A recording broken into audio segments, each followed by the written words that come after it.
la parole qu'il a envoyée pour cette fin d'année, pour cette année, et pour celui qui se sent opprimé, pour celui qui est affligé. C'est pour celui qui est sans espérance, celui qui pleure et qui sent que Dieu ne répond pas à sa prière. Patiente 5 minutes de plus. Dis-leur, si tu crois ma parole, je vais les faire venir et se prosterner à vos pieds et reconnaître que je les ai aimés. Je le ferai venir et reconnaître que je suis avec toi. Je le ferai si tu crois ma parole. Cuando tienes esa intimidad cerca de Él, el fuego no se puede extinguir. El fuego no se puede extinguir. Y así como Jesús sanó cuando estuvo sobre la tierra y ha sanado durante todo el tiempo desde que partió hasta este día, continuará sanando. Y yo te digo, si caminas con el Espíritu, oigan lo que el Espíritu Santo dice: haré maravillas que no han sido hechas en toda la tierra. Será cosa tremenda la que Dios hará contigo, la que Dios hará contigo. Quiero decirte, el Dios que está sobre tu vida es un Dios para el cual los imposibles no existen. No hay nada imposible para Dios. No hay nada imposible para Dios. No con ejército ni con fuerza, sino con mi espíritu, ha dicho Jehová de los ejércitos.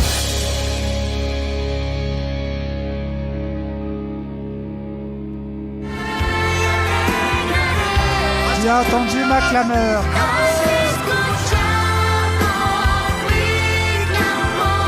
Donne-moi des pieds comme ceux d'une biche.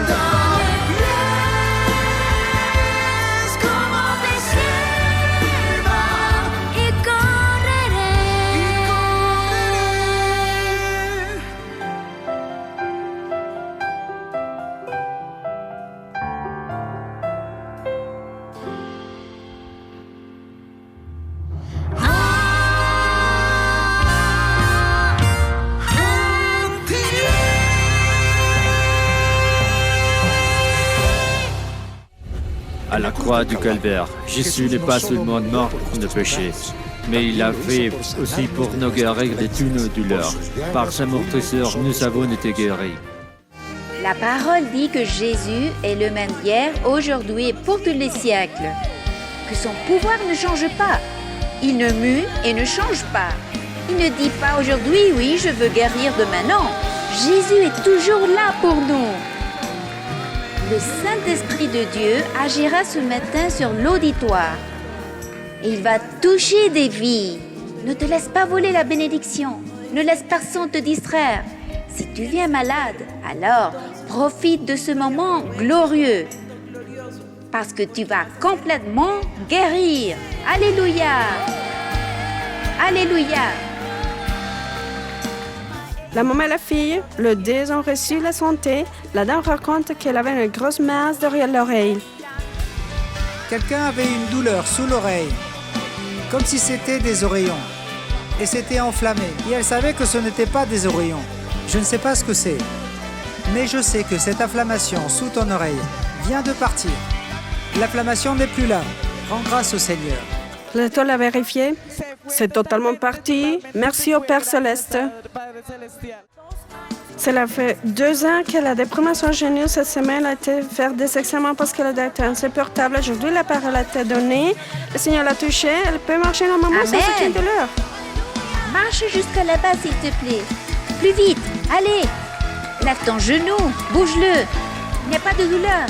Pas de douleur. Nous te remercions, Jésus. Merci, Seigneur. Merci, Père. Pendant un an, elle a eu une maladie cardiaque associée à une infection antérieure, une myocardie qu'elle a eue il y a longtemps à cause des lésions musculaires. Elle avait une cardiopathie chronique On mesure le taux d'éjection des ventricules gauche. C'est le pourcentage de sang qui fournit le ventricule à un moment déterminé. Il est normal d'avoir un taux d'éjection au-dessus du 50% pour un patient en bonne santé. La dame avait une fraction d'éjection de 19%. C'est trop bas. Les cardiologues m'ont dit que ça ne reviendrait pas à la normale. Un pourcentage si bas signifie une transplantation cardiaque. Vers le mois de novembre, il a reçu une parole du pasteur que Dieu allait donner des cœurs neufs. Il a cru au miracle, il est retourné faire les examens. Ils ont refait de nouvelles mesures de fraction d'éjection et la fraction est à 60%. Chose qui, en ce bout de mois, n'est pas normale, même avec une prise en charge thérapeutique. Et encore moins normal qu'il récupère à 60%, tout normal peut encore totalement changer. Les médecins dans l'histoire clinique disent qu'ils ne savent pas comment c'est arrivé, mais il a encore Ici se totalement trouve la neuf. preuve que le Seigneur l'a bien guéri. Merci, Père. La dame avait un problème de peau sérieux, pasteur. C'est pour cela qu'elle est venue ce matin. Elle a senti la touche du Seigneur. Le docteur m'a dit qu'elle a des cicatrices et sa peau est en train de sécher. Formidable. Merci, Seigneur. Merci, Jésus. Nous avons crié au Seigneur. Nous avons fait une promesse pour obtenir la bourse de notre fille. Parce qu'il n'avait pas aucune possibilité d'entrer à l'université. J'ai une bourse payée 100% dans l'une des meilleures universités. J'étudie l'administration d'entreprise. Chaque semestre, cela coûte 9 millions. Et la bourse couvre toutes les études. Pour la gloire du Seigneur, l'université est totalement payée. Ainsi que 2 salaires de soutien minimum chaque semestre. Aussi, pasteur, je suis très heureuse pour la conversion totale et définitive de mon époux sur les voies du Seigneur. Amen. Regardez ce magnifique témoignage. Guérison, provision, salut. Tout ça parce que Dieu t'aime. Parce que Dieu vous aime bien. Merci Seigneur, merci Jésus.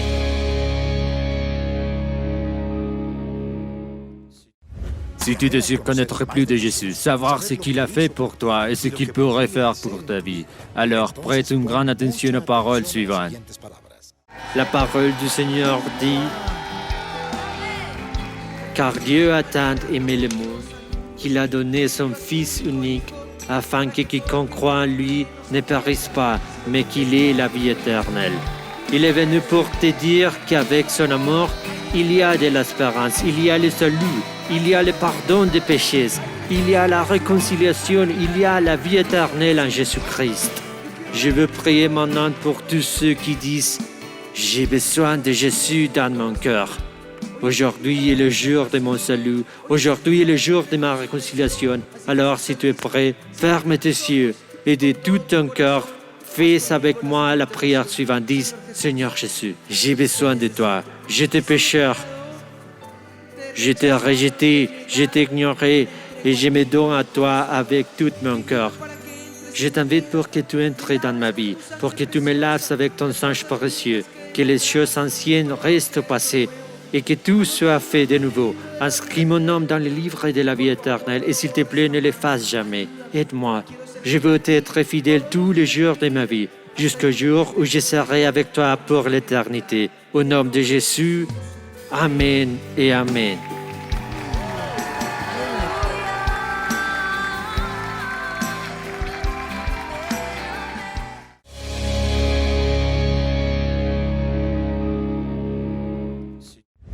Dans ce qui suit, tu écouteras une puissante prédication qui édifiera ta vie et te donnera la conviction dans ton âme que le Seigneur combattra toujours pour toi. Ne te distrais pas, parce qu'une seule parole peut changer ta vie pour toujours. Avec vous, le pasteur Ricardo Rodriguez.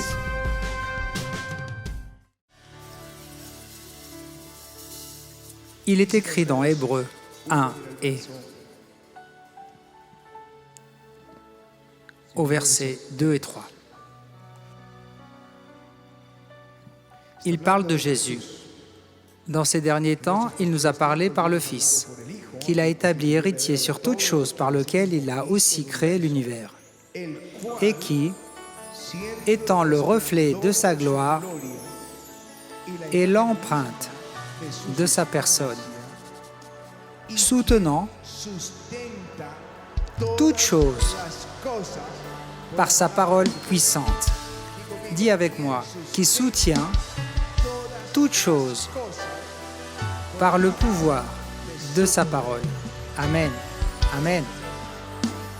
Le verset que je veux que tu aies en mémoire est que il soutient toute chose par le pouvoir de sa parole, ou sa parole puissante, disent d'autres traductions.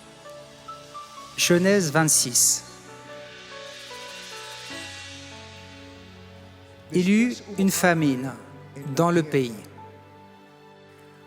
Outre la première famine qui eut lieu du temps d'Abraham, et Isaac alla vers Abimelech, roi des Philistins, à Guérar. Et l'Éternel lui apparut. Et il lui dit, « Ne descends pas en Égypte. Demeure dans le pays que je te dirai. Séjourne comme étranger dans ce pays-ci, et je serai avec toi, et je te bénirai. Car je donnerai toutes ces contrées à toi et à ta postérité, et je tiendrai le serment que j'ai fait à Abraham, ton père. » Le verset 12 dit qu'Isaac resta là. Isaac sema dans ce pays. Et il recueillit cette année-là le centuple, car l'Éternel le bénit. L'homme devint riche, et il alla en s'enrichissant de plus en plus, jusqu'à ce qu'il devint fort riche. Il avait des troupeaux de menu bétail et un grand nombre de serviteurs. Aussi les Philistins lui portèrent envie. Dis avec moi, ils lui portèrent envie. Et tous les puits qu'avaient creusés les serviteurs de son père du temps d'Abraham, les Philistins les comblèrent et les remplirent de poussière. Et Abimelech dit à Isaac, « Va-t'en de chez nous, car tu es beaucoup plus puissant que nous. » Alléluia. Amen. Merci Seigneur. L'Écriture dit dans Hébreux que par la foi, nous comprenons que cet univers a été créé par la parole de Dieu. Dis avec moi, par la parole de Dieu. De telle sorte que ce qui se voit a été créé avec ceux qui ne se voient pas. Quand Dieu fit ce monde que nous habitons, il donnait la parole et les choses arrivaient. Et Dieu dit que la lumière soit. Ensuite, il sépara la lumière des ténèbres. Et chaque fois que Dieu allait faire quelque chose, la lumière fut. Et chaque fois qu'il ordonnait, les étendues d'eau se séparaient de la terre sèche. Et cela arrivait. Chaque fois qu'il disait que les eaux s'assemblent sous le ciel, tout bougeait. Quand il dit que la terre produise de l'herbe verte et du fruit, quand il l'a dit, la terre a commencé à produire. Je parle de la puissante parole de Dieu. Écoutez-moi. Nous, par la foi, nous comprenons que cet univers a été créé par la parole de Dieu. De ce qui n'était pas, Dieu a fait ce que nous voyons. Genèse 1, Dieu dit que la lumière soit, et la lumière fut. Sépare la lumière des ténèbres. Et quand il parle à la terre, et il dit que la terre produise du fruit et de l'herbe verte, et la terre commence à produire. C'est le pouvoir de sa parole. Alléluia. L'Écriture dit que Dieu soutient toute chose par le pouvoir de sa parole. Il soutient toute chose. Il soutient. Cette parole soutient. C'est Phéro. C'est la charge. Toutes les choses par la parole. Il soutient toute chose par sa parole. Phéro signifie aussi produire. Il fait produire toute chose par le pouvoir de sa parole. Vous saisissez le pouvoir qu'a la parole de Dieu? C'est pourquoi je vous dis, aimez cette Bible de tout votre cœur. C'est pour ça que j'ai choisi ce texte de Genèse 26. Pour que nous comprenions quel est le pouvoir de la parole de notre Dieu. Il y avait la famine sur toute la terre. Et quand cela arriva, les gens étaient désespérés. Il n'y avait pas de pluie et les animaux commençaient à mourir. Et la terre ne donnait plus de fruits. Et certains partaient de leur pays. En particulier, les gens de Canaan venaient en Égypte, qui était la grande cité, pour chercher une protection, pour chercher un abri, chercher de la nourriture. Et Isaac n'avait pas sa propre terre. C'était un nomade avec sa famille. Alors, dans cette condition de famine, le mieux et le plus prudent était d'aller se réfugier en Égypte. Mais Dieu lui donne une parole et il lui dit, « Isaac, sème sur cette terre, reste sur cette terre, ne descends pas en Égypte et je te bénirai. Je te bénirai, je serai avec toi. » C'était la parole pour Isaac. Isaac crut la parole. Il a semé dans le désert et il a rempli ses champs ou terre aride de sa semence.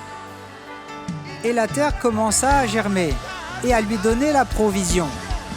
Et le blé poussait, ou ce qu'il avait semé avec une telle abondance qu'il eut au centuple. Et en un an, il acheta toute la terre des Philistins. Il était plus puissant qu'eux. Alléluia. La terre ne répondait pas à la pluie parce qu'il n'y en avait pas. Elle ne répondait pas aux engrais. Et les Philistins qui semèrent ne récoltèrent pas. On récolta seulement la semence d'Isaac parce que Dieu avait donné une parole. Il soutient toute chose avec le pouvoir de sa parole. Alléluia. Alléluia. Un homme avec une parole de Dieu. Isaac était un homme avec une parole de Dieu. Les autres n'avaient pas reçu de parole. Ils avaient la semence et la terre. Mais lui avait la parole. Il avait la parole, la puissante parole de Dieu. Alors les hommes furent jaloux. Parce qu'il est devenu riche, il prospéra. Et il devint plus puissant que le roi des Philistins, qui lui dit, « Pars parce que tu es plus puissant que nous. » En un an, il fut plus puissant que les Philistins, et ils l'ont jeté dehors. Alors il commença à creuser des puits, parce qu'il ne pleuvait pas. C'était le temps de la famine, et il trouva de l'eau.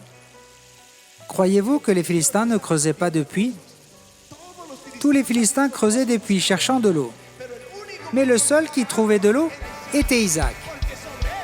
Parce que sur lui, il y avait une parole de Dieu, la puissante parole de Dieu. Et ils lui prirent le puits. Il en creusa un autre, et ils lui ôtèrent. Et il en creusa un autre, et il dit, « Nous avons trouvé des lieux spacieux. » Et il recommença à en creuser un autre. Des puits qui, jusqu'à aujourd'hui, produisent de l'eau, comme le puits de Beersheba. Dieu lui donnait de l'eau parce que la parole de Dieu était sur lui. « Je te bénirai. » Alléluia.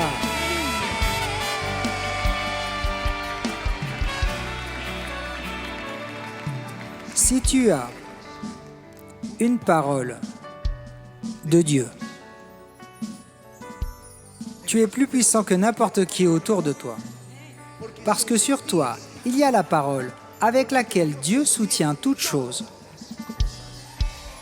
Toutes les choses dont il se charge, avec lesquelles il produit. Toutes les choses avec la parole de Dieu. Dieu, à travers le prophète Ésaïe, l'exprime d'une façon plus claire, car il dit « Comme la pluie et la neige descendent des cieux et n'y retournent pas sans avoir arrosé, fécondé la terre et fait germer les plantes, sans avoir donné de la semence au semeur et du pain à celui qui mange. Ainsi en est-il de ma parole qui sort de ma bouche. Elle ne retournera pas à moi sans effet, sans avoir accompli ma volonté et fait aboutir ce pourquoi je l'avais envoyé. Quand Dieu te donne une parole, elle ne revient pas vide. Cette parole va accomplir ce que Dieu avait décrété de faire. Alléluia! Alléluia! Maintenant, j'espère que vous commencez à donner de la valeur aux paroles prophétiques que Dieu donne à son peuple. D'abord l'Écriture, puis lorsque le Saint-Esprit nous donne une parole, que tu commences à croire et à marcher par cette parole. Le Seigneur l'enseigne encore plus clairement au prophète Ézéchiel, lorsqu'il lui montre une vallée d'ossements desséchés et lui dit « Fils de l'homme, est-ce que ces ossements desséchés vivront-ils » Et il lui répondit « Je ne sais pas, Seigneur. » Alors il lui dit « Prophétise. Prophétise, fils de l'homme, et dis-leur qu'ils vont vivre. » Il devait dire ce que Dieu lui avait dit, bien sûr. Et lorsqu'il commença à prophétiser, ses os se joignirent. La chair se forma et la peau apparut. Il lui dit ensuite, « Fils de l'homme, prophétise à l'esprit, de venir des quatre vents. » Et quand il commence à prophétiser à l'esprit, l'esprit souffle rouard et une grande armée se lève. C'est la valeur d'une parole. Quand le Seigneur dit que nous sommes au temps de l'Exode, que cette année c'est l'Exode, qu'il va nous introduire dans une terre où coule le lait et le miel, qu'il va nous faire sortir de l'esclavage, il va le faire, lui-même va le faire. Il dit, moi l'Éternel, je vais vous faire sortir et je vais vous faire entrer. Les Israélites n'avaient rien fait. Dieu avait tout fait. Ils devaient juste le croire. Que dois-tu faire? Croire la parole. Le premier qui fut déclaré juste fut Abraham, parce qu'il a cru. Non parce qu'il s'est bien comporté, parce qu'il a cru. Parce que quand Dieu lui montra les étoiles, il a cru. De ce fait, il reçut la justice. Depuis, il fut connu comme le père de la foi. Tu dois seulement croire. Quand Dieu te donne une parole, ça active tout. Ne t'en éloigne pas, ni à droite, ni à gauche. Quand elle dit « Amène ma présence à l'Église », malgré les stratégies, malgré que des familles étaient parties, d'autres s'étaient fâchés, d'autres nous avaient critiqués, nous avons cherché sans relâche sa présence dans l'Église. Sa présence dans l'Église. Sa présence dans l'Église. Alléluia. Persévère en elle. Je vous dis, un héros n'est pas héros parce qu'il est le plus fort. Il est un héros parce qu'il est le plus persévérant. Il y a une phrase parmi les héros qui dit « Un héros n'est pas un héros parce qu'il est le plus vaillant, mais parce qu'il a persévéré 5 minutes de plus. » Il a persévéré 5 minutes de plus. La parole qui a été envoyée à la fin de l'année, pour cette année, est pour celui qui se sent opprimé, pour celui qui est affligé, pour celui qui est sans espérance, pour celui qui pleure et qui sent que Dieu ne répond pas à sa prière. Persévère 5 minutes de plus. Dis-leur, si vous croyez ma parole, je ferai qu'ils viennent et qu'ils se prosternent à vos pieds et qu'ils reconnaissent que je vous ai aimé. Je ferai qu'ils viennent et qu'ils reconnaissent que moi je suis avec toi. Je le ferai si vous croyez ma parole. Dieu veut un peuple qui le croit parce qu'il soutient tout avec sa parole. S'il y a quelqu'un qui a pleuré et douté, viens ici et dis-lui, je crois à ta parole.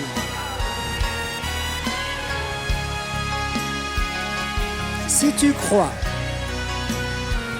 la parole, je ferai qu'ils viennent et qu'ils reconnaissent que je suis avec toi.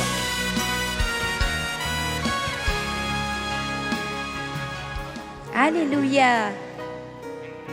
parole est suffisante pour te soutenir, quand Dieu te parle et te donne une parole, des fois tu veux l'appliquer à toutes les circonstances de ta vie. Mais Dieu te l'a donnée avec une fonction très spéciale. Quand arrive l'accomplissement de cette parole, tu comprends. Ah, Dieu m'a dit, Dieu m'avait parlé. Quand on reçoit des paroles pour Avivamiento, c'est pour vous tous et chacun de vous. Si le Seigneur dit que cette année est celle de l'Exode, prépare tes valises, parce que c'est l'année de l'Exode.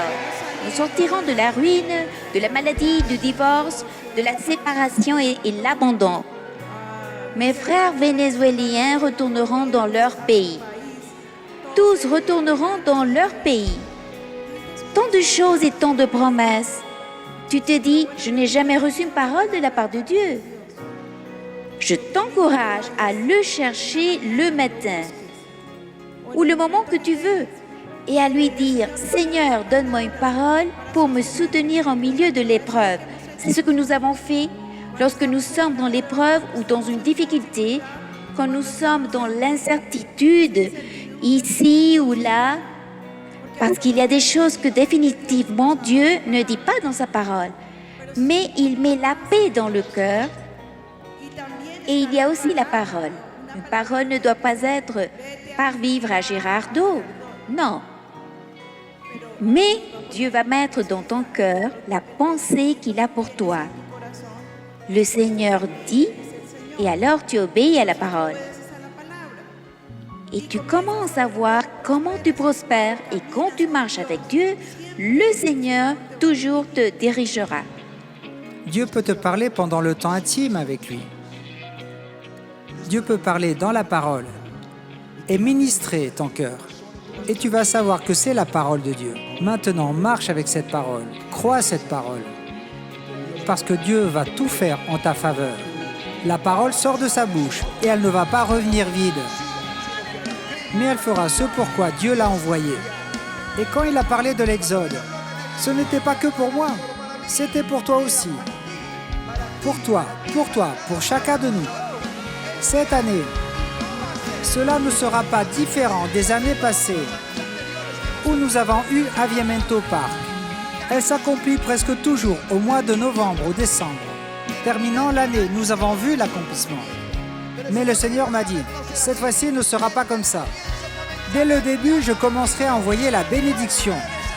N'attends pas décembre pour ton exode. Crois, parce que tu activeras immédiatement l'exode dans ta vie. Amen, alléluia.